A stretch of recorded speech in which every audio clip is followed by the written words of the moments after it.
When we started this podcast, it seemed like we had to figure it all out on our own. Scripts, setup, filming schedule, logos. It was super overwhelming, and every day seemed to introduce a new decision that needed an answer.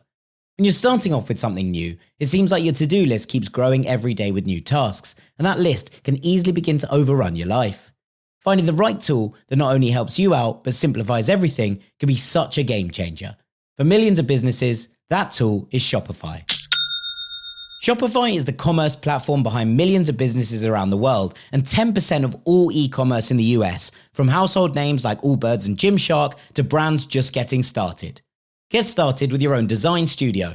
With hundreds of ready-to-use templates, Shopify helps you build a beautiful online store to match your brand's style. Accelerate your content creation. Shopify is packed with helpful AI tools that write product descriptions, page headlines, and even enhance your product photography. Get the word out like you have a marketing team behind you. Easily create email and social media campaigns wherever your customers are scrolling or strolling. And best yet, Shopify is your commerce expert with world-class expertise in everything from managing inventory to international shipping to processing returns and beyond. If you're ready to sell, you're ready for Shopify. Turn your big business idea into with Shopify on your side. Sign up for your $1 per month trial and start selling today at shopify.com/ranks. Go to shopify.com/ranks. That's shopify.com/ranks. Dougie, Sam, we made it to season 2. Jack did not cancel us. The campaign has started and the transfer window closed this week. We have a lot to catch up on. It has been a busy return to the Premier League for Sunderland in terms of recruitment. Sunderland have agreed a deal with RB Leipzig for right back Charel Gertrude. Signing number 3 of deadline day has just been confirmed by Aston Villa. It is Harvey Elliott from Liverpool. Fulham have agreed a club record £34.6 million deal to sign Kevin. Arsenal are finalising a deal to sign Real Sociedad midfielder Martin Zubimendi. Liverpool have just broken the British transfer record, paying £125 million to sign the striker Alexander Isak from Newcastle United. Yes, hello everybody and welcome to season 2 of The Truth. Plenty of people reached out over the summer and asked, when are you coming back? Which was really nice because it's good to have it confirmed that people listen to the pod, isn't it, Dougie? absolutely. It's very nice. Did you get a few comments too? I did, questions? Yeah, it was very nice. And yeah, delighted to be back. We are back indeed. We always said after the transfer window, don't want to overwork ourselves. Transfer windows are the busiest time of the year in the football calendar, which is the dumbest thing ever, but it's true, isn't it? Like, yeah, sure, teams have to play 55 games in a campaign and we have to cover it all, but never are we busier than when there's no football being played. It's all about transfers for some people. So the window has completely and utterly exhausted me. Deadline day has left me a beaten and broken man, but I have crawled into the studio to see you for the first time this summer. Oh, it's great to see you, Sam. Yeah, it's been a fantastic summer. On a personal note, took a bit of time off for a few trips, had a few weddings, and then football-wise with my club Sunderland, it's been absolutely phenomenal. Scraped into the Premier League via that win versus Sheffield United, and then have kind of taken this transfer window by storm as much as any newly promoted club can. So I'm loving life, whereas you guys, both of you, difficult starts to the season. Yeah, let me introduce Jack here as well, our overlord. I think I might call you the overlord this year. What did I call you last year? Voice of God. Voice of God. Yeah, it's got more sinister. I like overlord. I think it's get strategically more sinister as we go. I, for one, welcome Sauron over there. Welcome on, you ant overlords. Jack, it has been a tough summer for us from a footballing perspective. Yes. But it was a good summer because I went to your wedding. Indeed. Which I haven't actually been able to speak about on this platform over the summer, but I did hear your full retelling on Patreon. I was listening along. There was a couple of inaccuracies that I noted, but What, did he paint himself as a more sober man? Oh, good. No. He I didn't do anything of the sort, actually. No, not at all. There was a misattribution of a fact towards me when it was actually somebody else. Yeah. Okay. Was it because I thought you were counting the speech? That's right. Speech. Yeah. It was someone on my table that Right. thought you would go under 12 minutes. I'm not that stupid. Yeah, no, that is so fair. So fair. Where did it end up at? 25, 24? Beautiful. 24:57. That's the sweet spot, I think they call it. It's the time that all good wedding speeches take. 24 4 minutes. No, it was grand. And it was a big summer for us all. You got married. I got a new job. Dougie launched a YouTube channel. Yes. I did, yeah. I decided to use slightly quieter time Skywise with launching my own YouTube channel, which has been going for about a month and a bit now. Thoroughly enjoyed it, and hopefully if you're not watching this on this YouTube video, which I'll explain at the start of the video, if you are in future episodes you'll be able to watch it as well as listen to it. Yes, we're going to be taking the video of this podcast and putting it on Dougie's YouTube channel as well, which means that you two have officially entered some kind of civil war. Jack, he is trying to steal listeners and convert them into viewers. He is taking your revenue. Yeah, I mean, I'm so on board. More people, the better. Fair enough. But we've had some tech issues, so we don't actually know if the first episode is going to end up on YouTube. I guess you'll see it if you see it. And if you don't, maybe we'll try again next week. Exactly. If you haven't already realised, this is going to be a very informal start to season 2. Let's call it pre-season. Maybe. Let's do it. Because really we're just here to catch up. I haven't seen Dougie all summer, and I've only seen Jack once, which was for a couple of days in Porto, and he was understandably very busy addressing the needs of about 219 other people. So I largely left you alone, as you should do with the groom and the bride on wedding. They're very busy people. You can't start pestering them and trying to spend time with them. So I didn't actually really spend much time with you in No, Portugal, that's true. but I had a lovely time, and it is lovely to see you I'm again. glad. I thought we'd take this opportunity to talk about our respective clubs' transfer windows. Different styles. Yeah, two of us didn't really have that much to shout about. One of us made a signing a day for 3 months. It's quite frustrating, but I feel like Fulham, Villa and Sunderland are ripe for underexplained across the mainstream media. And there's not been a lot to talk about from Fulham's perspective up until the final days. There's quite a lot to talk about Villa, but not in terms of actually making signings, more like explaining why we couldn't. And you made 15. Yeah, it was pretty relentless. Even one player we signed ended up leaving in Mark View as well. It was it was Couldn't fit him absolutely in the crazy. dressing room. I think the important context of it is that we were a distant 4th in the Championship last year. We were as close to 17th place as Burnley and Leeds. So we clearly had a team that needed to be improved all across the pitch. I think you probably could have replaced every single player. We then lost Joe Bellingham, who was one of our most important players last year, Championship Young Player of the Year as well. So we were always going to invest pretty heavily this summer. Did I imagine that we'd sign Granit Xhaka, Nordi Mukiele, Brian Brobby, Getroida from RB Leipzig, players from Champions League clubs? Absolutely not. We've really stuck to our model in many ways of signing young talents, but also sprinkled it with a lot of European experience. So are we planning a European charge in a few years' time? I'm not quite sure. But it has been really, really good fun. Kind of nuts at the same time. Have we signed too many players? Potentially. Do we have too big a squad?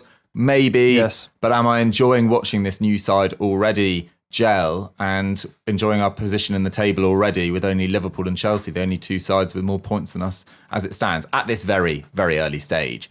It is worth noting. And I think it's also worth noting that the squad value of the side that got promoted was around 10 to 15 million pounds in terms of what the money invested in those signings at the time. So we had huge leeway with PSR. It was supposedly the best year ever to be promoted in terms of the new TV rights deal as well. And we have used it to high heaven and given ourselves a very, very good opportunity to stay up in what looks like a much, much more competitive Premier League this year. So there was some good reporting in The Athletic explaining the Sunderland financial situation, which basically outlined most clubs come up to the Premier League having effectively overspent their way to promotion because they need to push the boat out, take the risks and overpower everybody else. Sunderland, a complete outlier here in the fact that they were promoted in a position of profit. So they had even more leeway to use when it came to spending the Premier League bucks, and you really spent it. Like, did it reach 160 in the end? Oh, I don't even know the final figure, but yeah, it was massive. I think we had the 6th biggest net spend. Absolutely massive. We broke our club record for Habib Diarra. Loads of signings between the sort of 15 and 25 million pound mark as well. Enzo Lefebvre was signed permanently as well. And yeah, it's a completely new side. We started, I think, 9 new players for our first game against West Ham, which went phenomenally well, despite it being actually a much more even game than 3-0 suggested. We scored 2 amazing headers, and then we lost to Burnley, and then at the weekend played Brentford and scored a last-minute winner in a game that we were really showing the more impetus and more energy towards the end of that as well. So in terms of a start, we needed to get off to a great start because it was statistically the easiest start ever for a newly promoted side in terms of where the teams had finished the previous year. Yeah. So we really needed to bank some points because our November-December time before AFCON looks horrendous. But let's not get there yet. Let's just enjoy what's been a fun August, July. He's already worried about the effects of AFCON, Jack. You know he's in the Premier League now, right? Yeah. So I take it you're going to lose a fair few. Adingra, Talbi, yes. Siddiqui, yes, gone. Bertrand Traore, Bertrand Traore, Habib Diarra, yes. Senegalese. Habib Diarra is Senegalese. Reynaldo, Simon Mozambique. Adingra. Yeah, it's a lot of players Asraku. leaving. And this is I think this is potentially why we didn't actually let go of as many players on deadline day as expected. But we will be playing with a lot of players that finish 4th in the Championship for the large part of 3-4 weeks, which could be quite challenging. And in December, prior to AFCON, we play Liverpool, City twice, Newcastle, Leeds and Brighton in 1 month, which could be horrendous before all our players leave. Oh dear. Yeah. That's really bad. But we're Got to build up enjoying the August. points bank. Right? That loss to Burnley is now looking increasingly difficult. Okay, well, look, let's keep it positive for now because you've got 6 points, which is 5 more than Villa, and 4 more than Fulham. So, yeah, let's move it on to our clubs, Jack. I asked you the question before we started recording, how much Fulham transfer coverage have you done on the Ranks platform this summer? To which, immediately after I'd finished speaking, I realised was a very silly question. Yeah, I mean, I've done a fair bit of Fulham content on Fulhamish, but not really on Ranks because there hasn't been a whole lot to talk about. Look, there are benefits to keeping a side together, and Fulham got a record points total last season in terms of the Premier League era. They had a squad that is ageing, but isn't, falling off the edge of the age cliff either. That has been brought down in recent years. And Fulham did what we normally do, which is leave everything till deadline day and then absolutely go ballistic. So there's a little bit more to talk about. I talked about it a bit on Ranks earlier in the week, but I think that Kevin and Sami Chukwueze are both very, very smart additions. This team was crying out for a little bit of dynamism and impetus on the wings and explosivity, I think, in terms of what Marco Silva wants from Fulham and from his team. So there's positives, I think, in that and how that kind of shakes out. But also then it leaves us a little bit short in midfield. Now, I'm of the opinion that Alex Iwobi is probably going to play quite a lot as an 8 this season, which is obviously where he played a lot for Everton. And he's been excellent there for Fulham in very brief sojourns as well. When Reece Nelson emerged, he played there against Newcastle at home, and that was as good as I saw Fulham last season. We were absolutely brilliant in that game. So there's things to be excited about and things to like about that. Although I think that a Hayden Hackney would have elevated this transfer window to a much higher proportion. Did he go anywhere? He didn't in the end. No, after Middlesbrough sold Finn Azaz to Southampton, they basically said we're not selling anyone else. Talk which about is Everton as well. fair enough. Yeah, and West Ham. There were a lot of teams interested. I think that if someone had pushed really hard, then Hayden Hackney might have come out and be like, I want to leave. But equally, that might be one for the future. So another year at Championship level for him. But Fulham's wild card, there's always a wild card. There's always a deal sheet. And Fulham's wild card was Jonah Kusiasare, who comes in from Bayern Munich, 18 years old, dubbed Baby Isaac, which I think is fun. It is fun. Is he Swedish? Yeah. Yeah, he is Swedish. Yeah, there you go. He's a son of a Swedish football legend who won a number of titles with Hammarby, I believe. And he basically comes in. He came through AIK, moved to Bayern at like 16. And has been banging them in for the youth systems. We've seen about 8 minutes of him at senior level, although he did score a wicked goal against Spurs in pre-season. I don't know if anyone saw that game, but it's interesting. And the hold up with it was that Fulham wanted an option, and which they eventually got, although Bayern insisted on buying a buyback option as well. So I know that game. Yeah, I've seen this game before. But look, we have a very talented young 18-year-old through the door who everyone's a bit sort of like wild card about. No one really knows what he can bring to the table. He's about 6'4", 6'5", really tall, strong. Seems to have a good feet on him as well for a relatively tall player. So I think there's excitement about what he might be able to bring to the table. So I think at the end of the day, the business that Fulham have done is fine. the way that Fulham went about their business is probably not fine. And Marcus Silva with 1 year on his contract, I wonder if he's going to be like, I cannot work with these circumstances anymore when it comes to June. Of course, you ended up winning the transfer window because you signed a Brazilian man named Kevin. Yes. So that's all that really matters. Well, we need to get rid of Adama Traore so that we can have Kevin 11 on the back of his shirt, which is really all that I'm here for at this point. Yeah, he looks like a lot of fun based on his highlight reels. And that's really all I'm working on because I don't watch any Shakhtar Donetsk anymore, unfortunately. But Kevin looks like a very fun player. He did at least 3 rainbow flicks in the 4-minute compilation I watched. So I don't know how you judge your footballers, Dougie, but... That's it. That's right at the top. I mean, Sam, let's talk about your deadline day and your kind of deadline week, let's say, because Villa fans must have been having conflicting opinions, I would have thought. Conflicting opinions on... Just the incomings. Whether just to end it all, you know? I mean, it was shocking, like a shocking summer. What's the context? So it does take some explaining. It's a bit weird, basically. This is going to sound really stupid because it sounds like the sort of thing that people say when it's not true, but it is kind of true. Villa are actually playing by a different rule book to all of the other Premier League clubs at the moment, all the other 19, because once you qualify for Europe for 3 straight years, you are then subject to UEFA's cost control regime. It's like fair football finances or something. And it permits you to lose a maximum of only 60 million euros over a certain period, which is obviously a very different figure to the 105 million PSR limit. Also, Villa were operating at a really high wage to turnover ratio last year. It was reported at about 95%, which is obviously too high. UEFA said if you don't get that down below 70, you are banned from Europe next year. So Villa had to try and at least stay still, if not kick on. And by that, I mean, try and get into the Champions League again at the very top, towards the top of the table, slash the wage bill by 25% and not lose more than, and get their losses all the way down to comply with the 60 million euro figure rather than the 105 million figure. You had to make a profit, I believe, in this transfer window, as did Chelsea, right? So we basically had to make a profit on the A list of the UEFA sheet. The A list of players that you submit for UEFA competition, the 25 players you submit to play in Europe, the value or the cost of that list that we submit this season had to be less or the same than last year. Mm-hmm. So we were not allowed to spend money on that list, basically, or you had to sell off a load of assets. And the other trick here was that while you thought you got £39 million worth of pure profit out of Jacob Ramsey, UEFA only booked that as 13 million. They put it over 3 years for their figures. So actually, for UEFA, Jacob Ramsey was only worth £13 million to Villa this year, which slashed a lot of the value off that deal as well. So Villa have been able to work through PSR quite well over the last few years. But UEFA have a very different opinion of Villa's books. And they've also decided that the Douglas Luiz sale doesn't count, the Amari Kellerman sale doesn't count, the Timo Robertson sale doesn't count because they regard them all as swaps. And there was even a very, very strange little story that happened right at the end of deadline day where Villa appeared to, and I hope this isn't true because this is a flagrant use of money, appeared to have a £30 million deal sorted for William Osula of Newcastle United.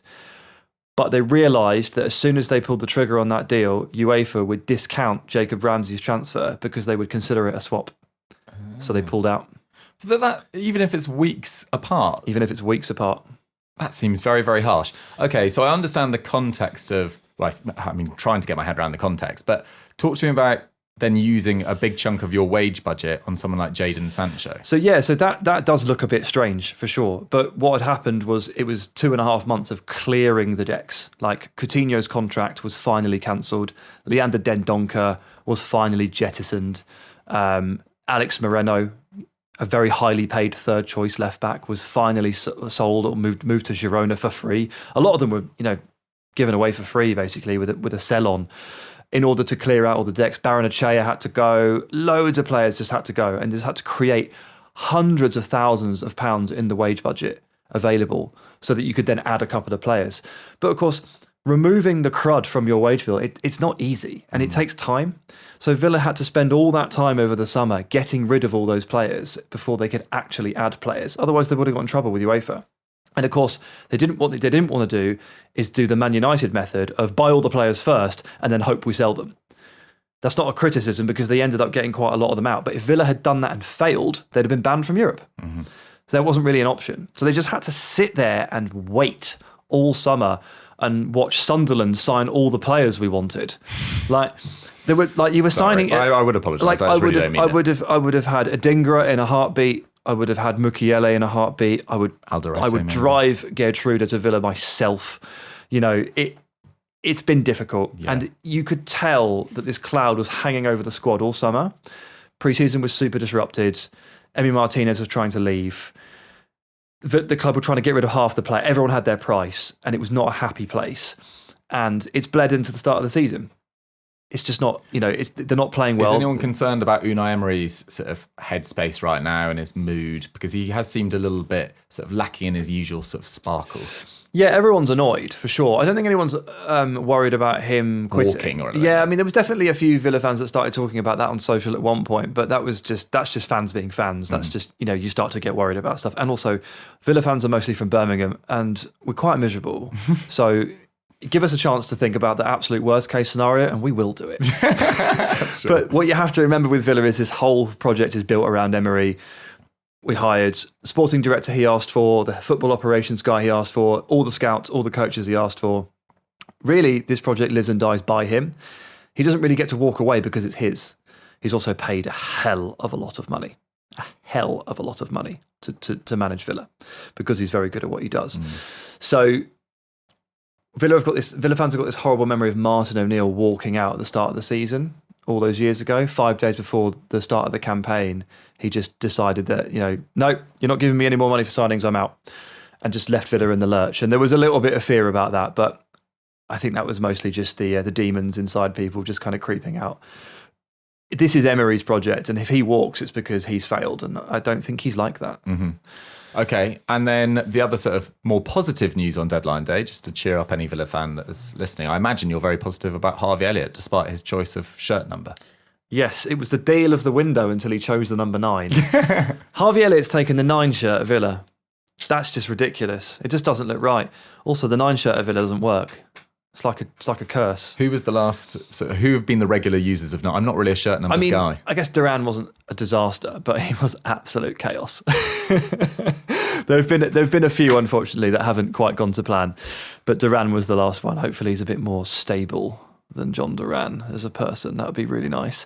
But yeah, Elliott was a lovely deal, really favourable terms, and just. I kept pinching myself a little bit because I was trying not to let the bias take over, but I kept looking at the price, 35 million, and you're like, that's too cheap. Yeah. Like, look at the cost of these players that are moving around. Look at the standard 50 to 60 million bracket that like 11 Premier League wingers and forwards moved in. And how does that Elliott come out substantially less? I don't think it was by design. I think it was by fortune. Looks like towards the end of the window, quite literally everybody had run out of money. And Liverpool had waited and waited and waited. And in the end, only Villa had the money left to buy him. And even then we actually didn't. We had to get a loan with an obligation. So, yeah, it was something to make you smile for sure, because Victor Lindelof and paying 80% of Jadon Sancho's fat wages was not enough to inspire me. But Sancho and Elliott, suddenly you've got a workable homegrown core that you can be like, well, if Emery can get a tune out of Sancho, Elliott's going to be great. And Sancho could really thrive with Maatsen overlapping on the left. And then your mind starts to race and go, actually, it's going to be okay. The positivity is going to be okay. I like to hear it. Yeah, there you go. So that was my summer. And deadline day nearly crushed me because just of all of this going on. But I was also trying to cover the whole of deadline day for ESPN. And do the transfer tracker and do the grades and sort my post-deadline pieces and get it all. And my brain was just frying, like absolutely frying. Fabrizio Romano's tweets were on alerts on my phone, and my phone was trying to jump off the desk. I've never had alerts for him. I don't think it's worth it. Well, I've thankfully turned them off now. Yeah. The transfer window is finished. Probably the best bit about the window finishing. Romano's tweets are off my phone. I keep Ornstein on all year round, by the way, because he's like a normal person who just tweets every now and then. Yeah, right? yeah. He tweets the big stories. But yeah, I will need to lie down very soon. I think I'm going to take Thursday and just lie down. Well, not before a transfer episode special, because we are going to be talking about various transfers and how they kind of decide the Premier League in different parts.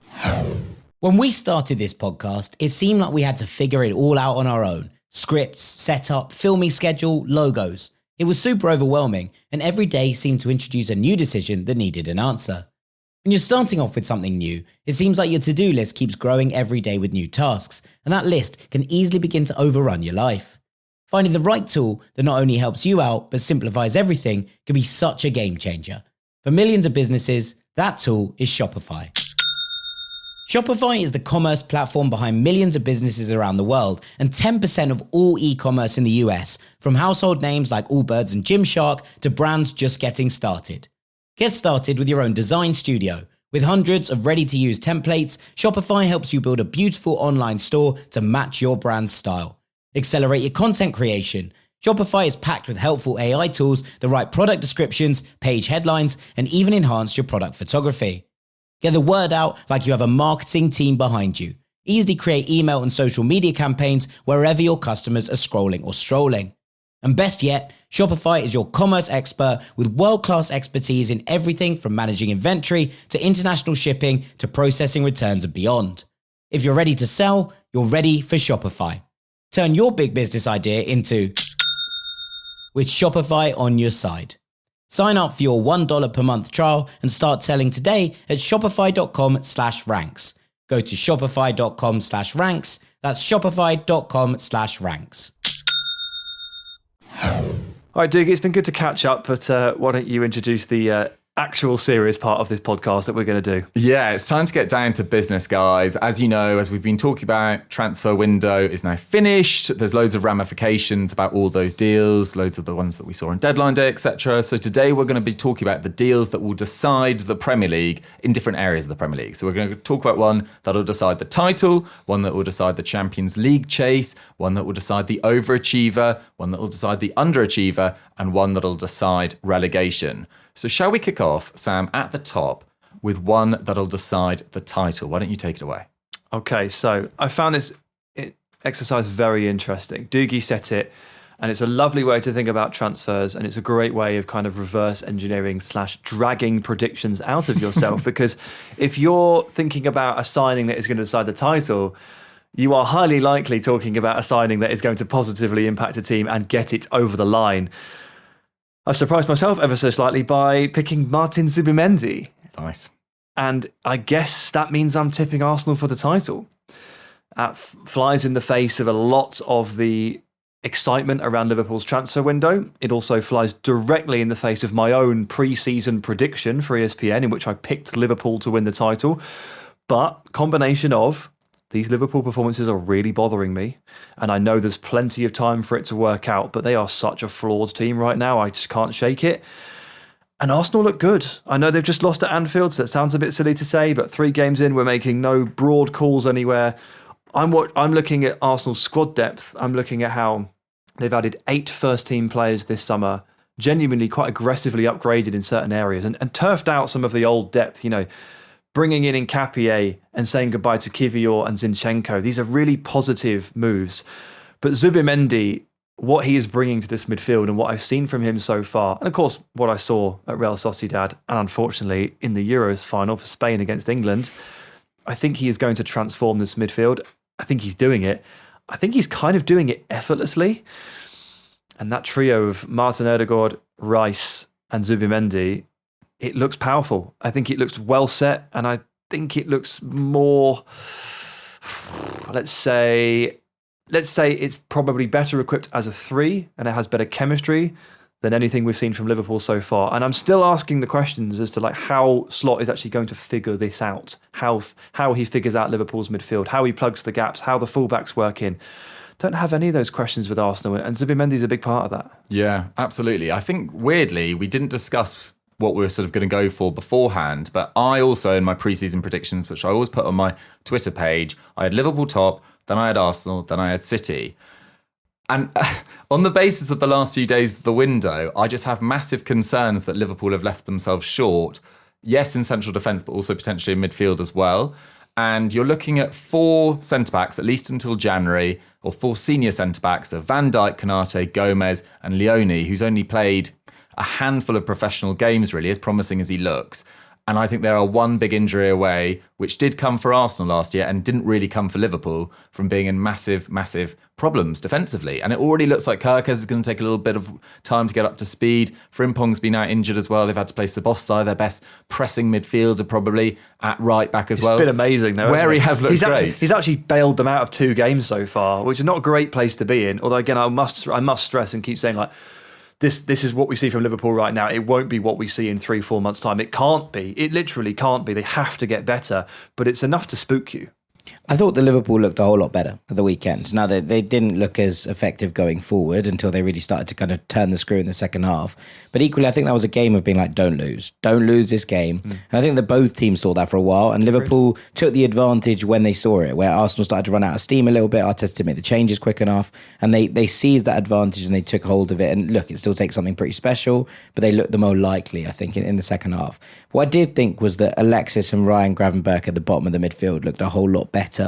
And actually, those issues that plagued Dibu Konate through the opening 2 games didn't seem as problematic. Had to be though. I did think that, and I wondered this after the game, against Newcastle and the game against Bournemouth, if Alexis's reintroduction would just calm Liverpool down a bit, and I think it really did very quickly. Although relying on him is obviously stressful. Yeah, I think they always play better when Alexis is on the pitch. No doubt about that. The concern here is that they're going to have to work Frimpong back into the team as the right back, and then the current dynamic will have to change again, and then you don't really know where it's going.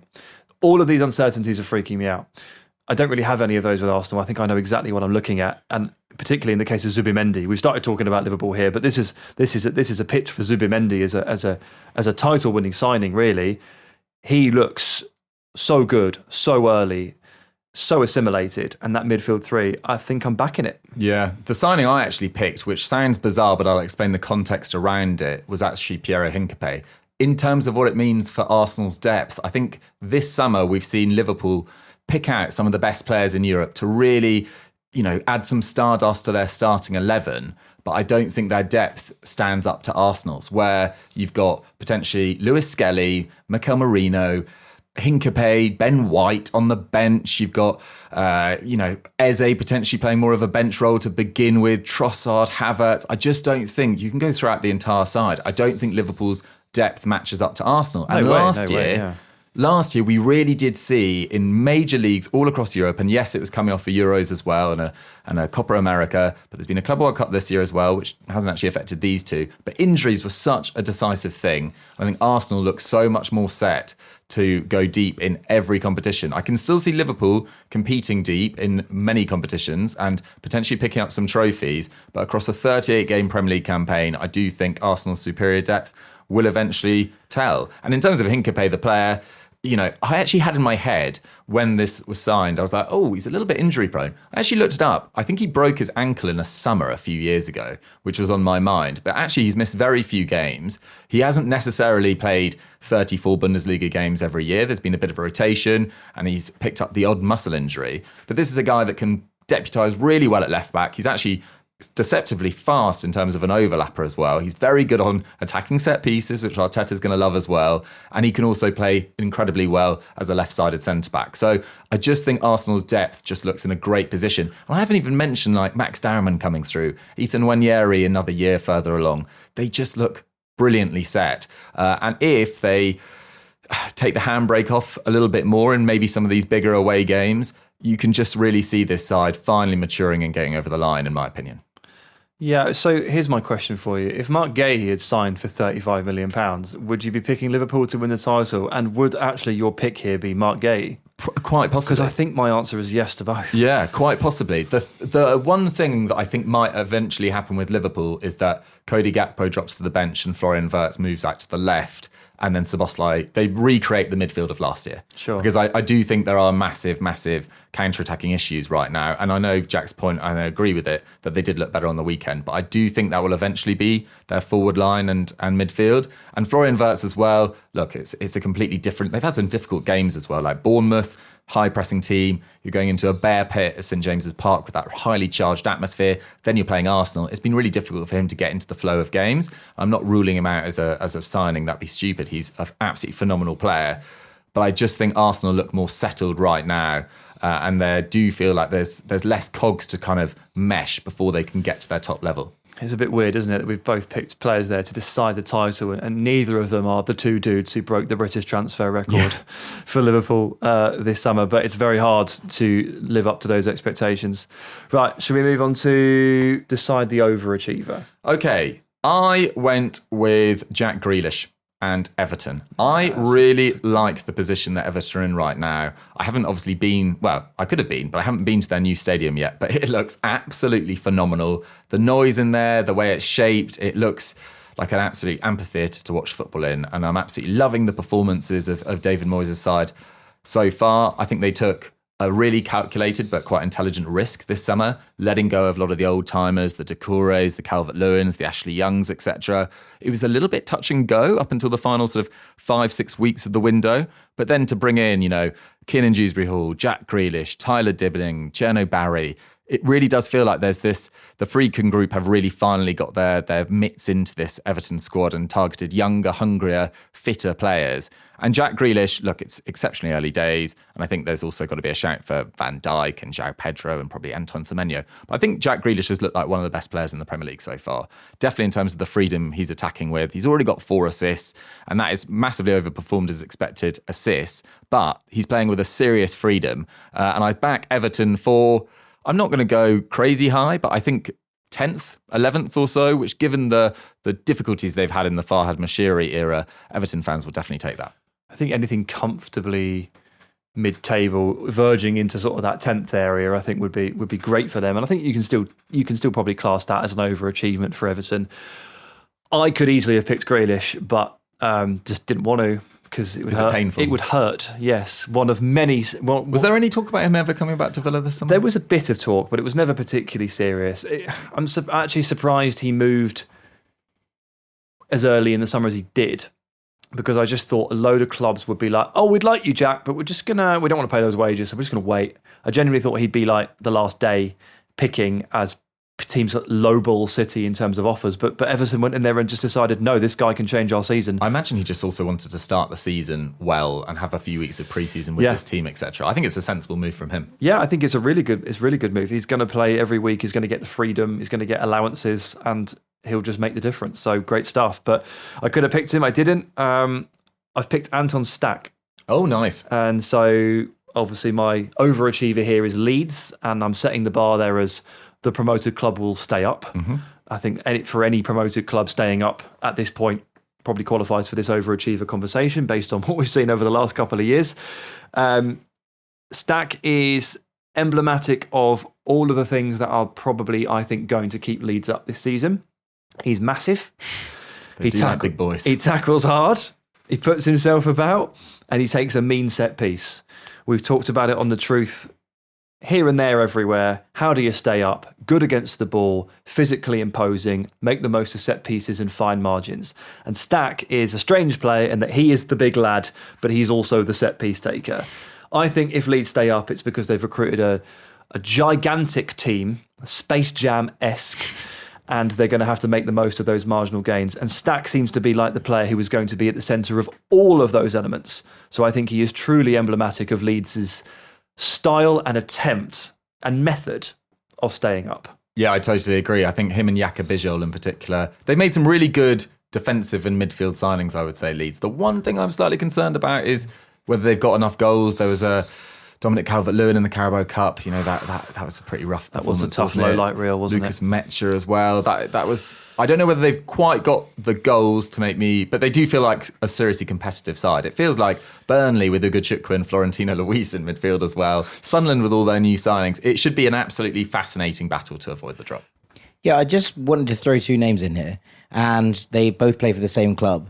But I think that there could be something pretty special cooking at Bournemouth with Adrian Truffert and Alex Jimenez as the 2 fullbacks. Now, obviously, last year, Bournemouth's defensive line was really good, apart from they didn't have a solid right back who didn't, the rest of it was like, wow, you could go for loads of money. You could go for loads of money. You could go for loads of money. Who is actually playing right back? And there's Adam Smith. Yeah, I mean, it did feel like that. I know Araujo plays there as well, and it was all a little bit all over the place, right? But I think that with these two, we could see a real kind of ability for Bournemouth to be able to not just go down the left-hand side, which is pretty cool. And like there feels like a real balance here. Like I think Truffert is a really, really smart replacement. He's had an excellent start. He looks good. He looks really good. And he's what, 23, and he's already sort of 150 appearances in Liga and has come into the Premier League looking ready for it. I think Jimenez is a really exciting footballer, and they might tilt a little bit right now that he's come in on that side. Everyone had Bournemouth bottom half ahead of the season based on the fact that they obviously lost. They didn't have any players. Well, they lost 3 or 4 of their 5 at the back last season, but I think they've upgraded in goal. I think that they've upgraded at right back. I think they've got him in a very, very sensible left back replacement, and they already had some options in terms of that. But Diakite looks good as well. I think at centre back.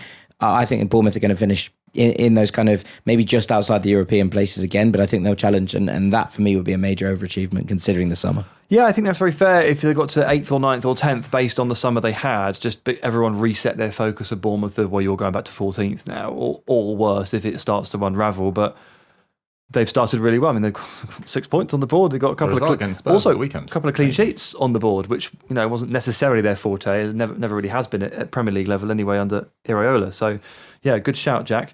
Right, underachiever. This is where it gets quite spicy, I think. Yeah, so this is tied into a different transfer for, all these Newcastle fans go nuts at me, but Johan Wisser, I should say, but because of Brentford. He scored 19 league goals last year. That was all non-penalties. And Mboma and Wisser, £150 million sold.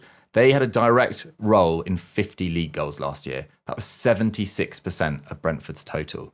For a bit of context, Salah and Luis Diaz, who's Liverpool's second top goal scorer, they were directly involved in 76% of Liverpool's. So imagine how great Salah in particular was last year, but also the role of Diaz. That is how important Mboma and Wisser were last year. That's so many goals to replace. And also, I know that everyone's kind of been hammering Brentford all summer. I do think there's something to be said for the fact that Frank left in early June, was it? And rather than scour Europe and pick up the Bodo Glimt manager or, I don't know, do something, interesting in Scandinavia, they appointed the set-piece coach who knows the club so well. They must really rate him very highly as a manager. Yeah. And I saw them bits of it against Sunderland at the weekend. They kind of ran out of steam. And in Mikkel Damsgaard, there's a real player in there as well. But I just think they look really short of goals. And there's a huge reliance on Igor Thiago, who's coming off a serious knee injury. He was phenomenal in his final year at Club Brugge, was brought in as the Ivan Toney replacement, never really got going last year as well. But you need huge seasons from the likes of Schade, Ouattara, who I do think is a very handy player, to be fair. Reece Nelson was signed on deadline day. Damsgaard's going to have to really pull up trees in that midfield. I just think they're going to be a little bit short. So the Wisser signing, as good as it was financially for the club to get £55 million for a player that's about to turn 29 with 1 year left on his contract. He turned 29 on Wednesday. I just think they look short for me, and it's a shame. So the signing is Wisser, but the underachiever is Brentford. Yes. You've been very clever with that. 4D chess. You've been very, very clever with that. I did not think about doing anything that smart. I sat there and went, right, which team am I going to pick out and get flack for? And the answer was Chelsea. And my underachiever signing is Jamie Gittins. Ooh, so I love Jamie Gittins. £48.5 million for Gittins, with another 3.5 with potential add-ons. They've effectively swapped him out for Madueke over to Arsenal. One of many, many deals done by Chelsea this summer, as is tradition. Chelsea buy a lot of players, they sell a lot of players, they spend a lot of money, and they generate huge revenue. And I feel like it creates this amazing picture. But it's a bit of a smokescreen to me sometimes, because I actually sit back and look at the business and look at the changes they made to the squad, and I feel like I'm never as impressed as I should be about the team that they've actually assembled. So obviously João Pedro is great, and no one's going to, if anyone, no plans. Good, perfect. João Pedro is great. I think Gittins is worse than Madueke. So I think they've downgraded in that area. Do you think he's got a bigger future though? Possibly, but it won't help this season. Okay. I also don't think he does. I genuinely really like Noni Madueke. I think he's a really good player. I think he has the potential to explode. I don't necessarily know if Arsenal's the place he'll do that. I really wanted him to go to Newcastle because I thought that him getting minutes there could have really opened him up. But I don't think Gittins' ceiling is as high as Madueke's. We'll have to see, but I feel pretty confident to say that Gittins is a worse player than Madueke now, and I'm pretty confident in saying that Delap is worse than Nicholas Jackson right now. So far we're mostly on downgrades, and then we have... You and Dean have this very in common. We had this discussion on Ranks on Tuesday, in fact. Well, there you go. So then we have Estevao, Hato and Asugo, who are all clearly very promising players, but very young and very inexperienced, and so you're probably not going to chuck too much of that in. Garnacho has it all to prove still. Premier League proven, sure, and quite experienced for his age, but has it all to prove and really, really needs to download the finishing pack for him to be genuinely worth a lot of money. And they've lost Levi Colwell to an ACL tear, which is like a massive, massive blow. And I feel like I'm going insane because I look around at everyone's top 4 predictions and everybody just really confidently just pops Chelsea in at 4th. It doesn't even mention the fact that they're on the most unprecedented run of football games that has ever occurred. And they will surely at some point just crash and burn this season. Like, they cannot possibly get through this season without either crashing physically or just sustaining a monstrous number of injuries to the point where they can't cope. So I'm much lower on Chelsea than a lot of people because I think the Club World Cup will have a seriously damaging effect on a very long season where they don't get to do things like, as Jack has mentioned on the Patreon over the summer, play a different team on Thursdays. Champions League this season, you have to play your big hitters. It's not, you don't just get to rest them all midweek. It's going to have a really bad effect. And the fact that they've actually, I feel like, got a little bit worse in some of these positions is a problem. I feel that they've once again indexed too heavily on what could be brilliant players and forgotten the fact that they've got a load of games to play in the here and now. And the Gittins transfer is the one that I think epitomises that. Sending Madueke out quite unceremoniously to bring in Gittins to get worse. And they don't seem to see a problem with it. Yeah, the one that I actually had more of an issue with, but I did understand the financial difficulty of turning it down, was the Nicholas Jackson move. And I said it at the time as well, because yes, he probably won't be happy being third choice, but João Pedro is going to pick up so many different minutes in different positions, you'd have thought, that actually I think Nicholas Jackson would have played a fair amount this season, especially with Liam Delap, playing his second year in a top 5 league and already picking up an injury against Fulham as well. And now they've let Nicholas Jackson leave for a pretty sizable loan fee and a massive obligation to Bayern. I get that. But for this season right now, I think they look really short up front. And Mark Guiu comes back from Sunderland after 1 goal in 2 games. Iconic loan spell. He'll never be forgotten. 1 goal in... He scored in the Carabao Cup. and then got recalled. There was a load of He's got the best strike rate of any Sunderland striker ever. Since Kevin Phillips, yeah. It was absolutely phenomenal loan spell. But yeah, the amount of shirts that are doing the rounds on Twitter of people buying Goo shirts this year. Those are collector's items. Absolutely. You frame that. But I just felt like, according to reports, according to Fabrizio Romano's Twitter feed, Xavi Simons was happening all summer. It sounds like they never actually were bidding. I think Fabrizio might have been pushing some sort of agent narrative there for sure. But it does also feel like they haven't really strengthened enough in that area as well, with Buonanotte coming in instead of Xavi Simons. I just don't think the increase we were expecting after Chelsea won the Conference League, won the Club World Cup, qualified for the Champions League. Have they closed the gap to these tighter contenders? I just really don't think so. I've still got them 4th because I think they're the sides below them that you'd expect, Newcastle going through a lot of change, Villa, I think Spurs as well. To be fair to anyone that has them 4th, like you can pick holes in like everybody's case. Yes. Like it's not easy to pick 4th. It's not easy at all. And as much as I have an issue with the case for Chelsea, I've got an issue with the case for Newcastle and managing game load midweek. I've got issues, obviously, with Aston Villa. I've got issues with all of them, particularly like Forest and Bournemouth and all that. You can come up with really good ideas as to why they won't achieve what they want to achieve. I've got them 3rd. Okay. No Man City? I have them ahead of Man City. And on that note... Looks all right. On that note, I'd like to put in Gini Donnarumma for this category because City have not fixed the issue. James Trafford is an incredibly good shot stopper, really good, was excellent at kind of championship level, was excellent at youth level, not great with his feet, and they've asked him to pass out for the back. He is good with his feet, he's just not showing it. Okay. Well, what they've done in Gini Donnarumma is done the same thing I don't... on more wages for a fee. Like, The issue was when they played Spurs the other week and it all looked a bit all over the place, was that they didn't have an out ball because they played the exact same way against Chelsea back in January, and Ederson just lobbed the ball over the top and Erling Haaland scored twice on breakaways. They haven't got that, and they're not gaining it with Gini Donnarumma. Like, James Trafford is a perfectly good goalkeeper. Like, yeah, okay, this was a bad game. Anyone can have a bad game. He's a young player, right? But I just don't think that City have got better in the department of goalkeeping for what Pep wants. He chucked Joe Hart out because he couldn't do this, right? And Joe Hart was the best goalkeeper at the club at the time, and it didn't matter because it worked out down the line.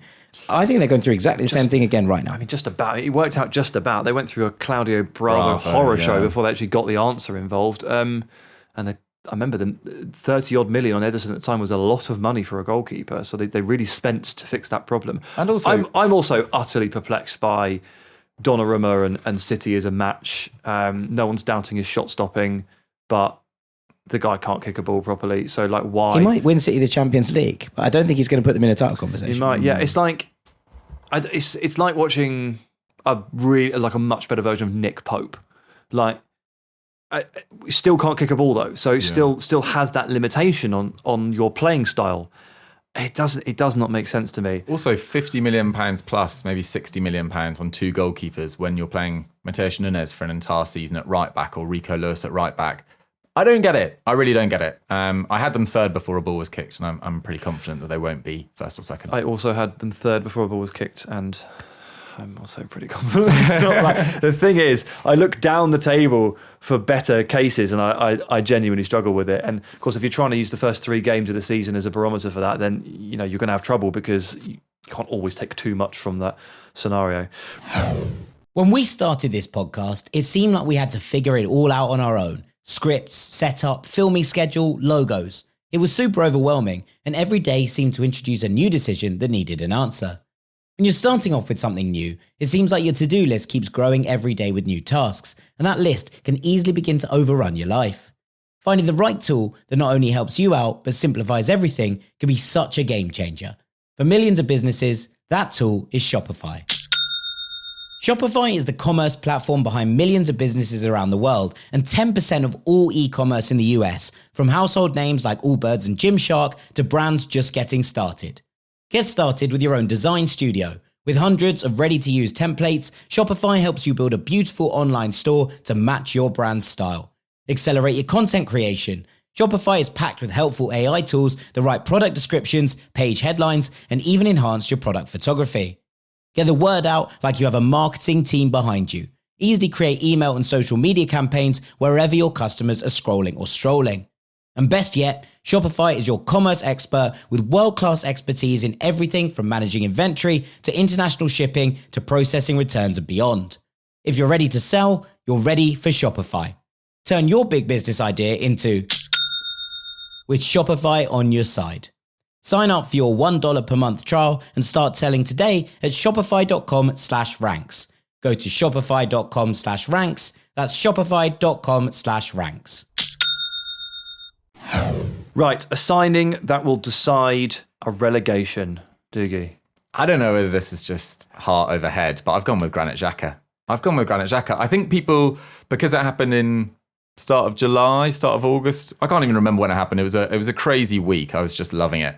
I think people are forgetting just how big this signing is and what it's meant for the rest of Sunderland's window as well. Like, if Granit Xhaka doesn't sign for Sunderland, I don't know whether we sign a La Liga stalwart and Omar Alderete. I don't know whether Nordi Mukiele comes to Sunderland. I don't know whether Geertruida signs yesterday or Brian Brobby. I feel like that was the signing that made people go like, oh, Sunderland are pretty serious about staying up, and not just staying up this season, but pushing on next season. And look, I don't want to get ahead of ourselves. As we talked about in the first part, we've had a really, really easy run of fixtures. We've got Crystal Palace after the international break. Trust me, they're really good. Well, exactly. Let's see what sort of state they're in as well, mood-wise. But yeah, it's going to be challenging. But Granit Xhaka last year, people were like, oh, you're signing some 32-year-old. Granit Xhaka was still imperative to a side that, yeah, they weren't as good as the year before, obviously, because they reached the top of a mountain that probably no side in Europe will ever get close to challenging relative to their own abilities.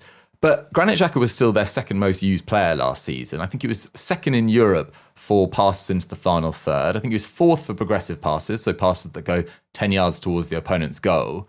And even so far this season, Only Elliot Anderson, Caicedo and Murillo have got more passes into the final third than Granit Xhaka. Sunderland are not going to be thrilling on the ball. I have built a transition team and I'm perfectly happy with that. But if you've got 30, 35% possession, 40% possession, Granit Xhaka being able to spot some passes is going to be vital, especially to the likes of Mayenda and Isidore on the break as well. So I think it's going to be absolutely massive. Look, I don't want to run before we can walk. We've had a good start. Easy run of fixtures, as we've already covered, or favourable run of fixtures, will be in the scrap for sure. But Granit Xhaka, I think, could make all the difference. Okay, so you went with a signing that would make a positive impact. Yes. I went the other way. Okay. I picked a player that has obviously doomed a team. Oh dear. Armando Broja, Burnley. So obviously it's not all on him. There are 10 other men on the pitch. But Armando Broja was Burnley's one shot at buying a striker that would score the goals that could potentially keep you in the league. He mentioned it earlier. For a team that's threatened by relegation, you need a couple of things to go right for you. You do need to be solid against the ball. You need to be aggressive. You need to be good. But you also you just need goals. And you need to be able to look at the team and say, who is going to score me these goals? And if you don't have that player, you have to go out and you have to try and buy them. And if you spend all of your money for that on Armando Broja, who has missed like 80 games in 3 years, then I have questions, right? And Broja genuinely for the last 3 years just hasn't played. He managed about 300 league minutes last season, 500 the year before, and 300 the year before that. We're back to 2022 for his last major contribution at any level, which was on loan at Southampton. 1,900 minutes in a full season, which is still a bit light for a full season. He's torn his ACL in this time, so I have some sympathy, but he's also had a lot of different like niggles and tweaks and illnesses and all sorts. And at no point last season when he was on loan at Everton did Everton seemingly really want him. I think they tried to send him back. They never played him. He was never available. 25 million. 25 million pounds. That was Burnley's. Wild. That was Burnley's shot, right? They had some money for a striker and they got to pick one. And they have to hang your hat on a striker if you're a team like this. And they picked Broja. So I don't know what the hell's going on there. And look, They've just got loads of faith in Lyle Foster, mate. Yeah, I guess so. I questioned a lot of what Burnley were doing over the course of the summer. I felt like they were making a lot of signings and spending a lot of money to get not very much better, which to me is a big concern. I do love their midfield pairing now. Yeah. Florentino Luis and Leslie Ugachukwu is a really quite solid The smashers, midfield yeah. too. That's a lot of fun, but I do agree with you. On the same level, and I know that you've pushed Leeds as overachievers, but I would have in this conversation the trio of Lucas Nemecha, Noah Okafor and Dominic Calvert-Lewin, who I would put relatively good money will get less than 15 goals between them. Yeah, I think that's fair enough. I don't mind Okafor.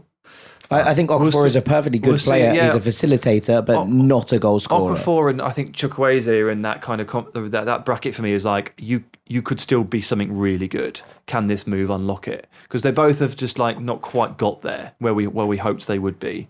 Like they're fine gambles to go for, I think. I take your point on Leeds, and look, we talked about this last year, right? When we did the what does a promoted team need to do to stay up, and they've done quite a lot of the good stuff in terms of building it out, making them physically hard to dominate, putting good bodies in the middle, and Anton Stack, I think, is an absolutely phenomenal footballer. I completely agree with you, Sam.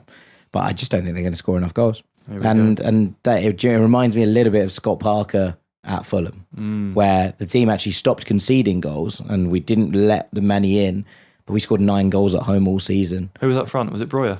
No, it was. Yeah, it wasn't even that season. No, it wasn't that season. It was the season where he decided not to play Alexander Mitrovic and play Ivan Cavaleiro up front instead. It was incredibly difficult times, but that's what I worry about for Leeds. I don't think there's enough creativity and I don't think there's enough goal threat. All right, okay. We've got one more. Yes, we do. It's not Premier League related. It's Champions League related. Is that what you wrote in the script? I meant what will decide the Champions League chase. Oh, like Champions League qualification. I thought you meant what would decide the Champions League? I've done a signing that would decide. That could be more interesting. The Champions. Why don't we do now that? that I'm looking at it again, you've written the word chase. You've clearly written the word chase. Don't worry. Didn't read it. What would you rather do? I'd rather do what I've done because I've already done it. Okay, cool. So I will just continue. I picked a signing that I thought would decide the Champions League. Okay. As in who won the Champions League. And I've picked Joan Garcia. Okay. Is that okay? That's absolutely fine. I was just about to say the same thing, but I'll think of another one. Basically, I think Barcelona are going to win the Champions League this season. They were so close last year. I still can barely believe they actually lost that game against Inter. It was a very entertaining 2 legs, but you kind of come out of it and you think, I'm still actually not sure how they quite managed to botch that. I don't even support either teams, and I still see like Lamine Yamal rolling it into the keeper's arms at 3-3. I still think about that. I still see that chance and think, how did Barca not get to that game? Possibly because I think I just really wanted to watch Barca play PSG. I think we all did, and would have given them such a good game. But we'll get it in the league stage this year. Woohoo! Let's go. The stakes are just as high. But yeah, I think Barca can take that step. So I decided to, obviously I had to try and pick a Barca player. And I think there's a very fair case for Joan Garcia moving the needle enough to make that difference and give them that leap. Because he's already been excellent. We know he's great. And we know that Szczesny was okay last year. Szczesny did what he needed to do. But he was not outstanding in the way that I think Garcia might be. I think we could be talking about Joan Garcia in the top 3 goalkeepers in the world by the end of the season. Yeah, quite possibly. So Barca retained all of their players, added an extra option in Marcus Rashford off the left flank, which is great, a bit of speed. And they lost Inigo Martinez, I guess, which kind of sucks. But as long as Araujo can stay fit, yeah, that's the big if. They'll get through it. They'll find a way, because they'll have 78% possession, and it won't necessarily matter as much. Of course, you need to have good injury luck to win the Champions League, but Garcia, I think, is a needle mover back there. I agree. I actually have Barca as my favourites too, but seeing as you've gone with a transfer that I was also thinking of, this is the risk of not discussing it before, but we actually have an overlap so far. The risk is I completely misread what you've written. Well, that is also a bit of a risk. I am going to go with Ilya Zabani at PSG, not because he's necessarily going to be a starter, but PSG just look incredibly deep still. And do sides other than Real Madrid retain the Champions League? No. But I do think they have such an advantage in Ligue 1 this year that I think they'll be able to rotate pretty effectively for Champions League games. They've kept the basis of that squad together. The only key change being Chevalier in goal for Donnarumma, who's more suited to Luis Enrique's style of play, although he hasn't necessarily had the best start in terms of shot stopping, which is definitely one to keep an eye on. But if you do need to start rotating Marquinhos a bit more, Zabani comes in there. They've got Beraldo to replace or rotate with Pacho, let's say. Nuno Mendes doesn't seem like he's going to take a backward step in his entire career. And Hakimi's still Hakimi on the right-hand side. So their defence and goalkeeper just look so solid. You're kind of banking on the fact that Ousmane Dembele probably replicates last year, which might not be possible. But I'd be very surprised if PSG didn't go deep again. I was just so impressed by that Champions League run, in particular against the English sides. I know they had some difficulties at various moments, particularly against you guys, actually. Well, they had difficulties against all 3 English teams. I mean, they went to penalties against Liverpool. They didn't deserve to go to penalties against Liverpool. Donnarumma was man of the match in both legs against Arsenal, and he stopped them from genuinely bowing out of Villa Park. I thought the only tie that they looked most susceptible in was actually against you guys. I thought in the first leg against Liverpool, which they lost, I think, with Harvey Elliott scoring. Yeah, they played phenomenally well. And then Arsenal, it did still feel like, for me, there was a bit of a gulf. You have to remember, Dougie, that it's very difficult to contain John McGinn's arse. And if you are a very cultured, wonderful, ball-playing, free-flowing team like PSG, and they just come up against John McGinn's arse and they're just like, what is this? It's difficult. It is. Okay, it takes you by surprise. I want to throw Florian Wirtz into this conversation. Nice. I don't think Liverpool are going to win the Premier League title, but I do think they might win the Champions League. And I think that if it comes to it, it could be Wirtz masterclass that takes them there. I also would probably throw Gigi Donnarumma's name into it for the same reason. I think that look, he steps up in these kind of competitions. I'm concerned about his consistency over 38 games. I think in knockout cup competition, we've seen it so many times. PSG, Italy in the Euros. Seen it too many times. You've seen it too many times. So I would say that he's in there, but I genuinely think the answer might be Florian Wirtz. No, the answer is Joan Garcia. I think it could well be Joan Garcia. Sorry, guys. There you go. Right, that's it. That's it for episode 1 of season 2. We're back. Yeah, we are back. It was great to catch up, guys. It really was. It was a great summer. It was a long summer. I felt halfway through July, I thought, is the summer ever going to end? And then as we got to the final week of the window, I said, where's the summer gone? It's been one of those. But we had our first ever Club World Cup transfer window, which really threw the compass off. And 2 and a bit months later, we can wrap it all up, reconnect, and get the first episode in the bank. It's been good. It has been good. Yeah. I've really, really enjoyed it. And great to be back with you guys. And just on the summer as well, I was fully up for autumnal weather. I've just been sweating in my house for 4-5 months. It's felt way too long. Well, we didn't get a summer last season, so True. we got one this one. It's fine. Right. To all of you who were begging for this podcast to come back, I hope you're happy. Dougie and I have delivered. Yeah. We'll see you every week this season, unless I'm ill or Dougie's away, which is about 50% of the time.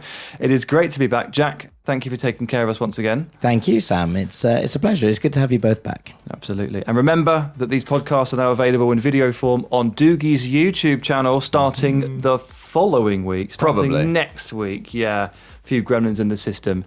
But they'll be there if you like to watch them in video form. If you do watch them in video form, you still have to listen to them in audio form. So you will have to see them twice. Absolutely. Absolutely. Okay. Take care, guys. We'll see you next week.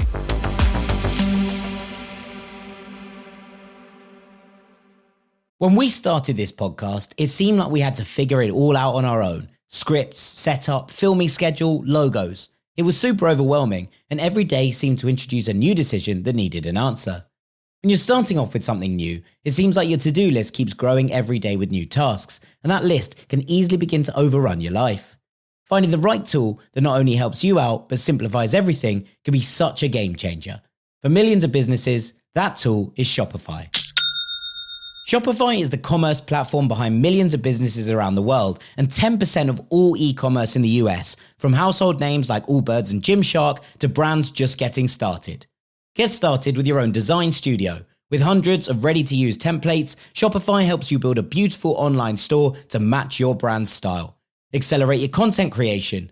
Shopify is packed with helpful AI tools that write product descriptions, page headlines, and even enhance your product photography. Get the word out like you have a marketing team behind you.